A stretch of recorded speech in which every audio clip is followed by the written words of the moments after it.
ఎవరైతే ఈ అయ్యప్ప స్వామి పాదములు పట్టుకుని పూజ చేస్తారో, ఎవరు ఈయనకి నమస్కరిస్తారో అటువంటి వారికి సకలార్థ సిద్ధై, అన్ని కోర్కెలు తీరుతాయి అన్నారు.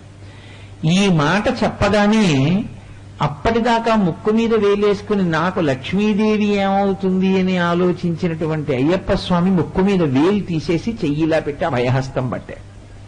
వెంటనే రామరాయల వారు అప్పయ్య దీక్షితుల వారి మెడలో పూలదండ వేశారు. నువ్వు అయ్యప్ప స్వామి మనసులో ఉన్నటువంటి రహస్యాన్ని పసిగట్టావయ్యా, ఆయన ఏది ఆలోచిస్తున్నారో నువ్వు పసిగట్టావు. పసిగట్టి ఇటువంటి శ్లోకం చెప్పగలిగావు. అయితే ఈ శ్లోకానికి సమస్య పరిష్కారం ఏమైనా ఉందా అంటే అప్పటికీ ఇప్పటికీ ఎప్పటికీ సమస్యకి పరిష్కారం ఉండదు. ఎందుకో తెలుసా అండి?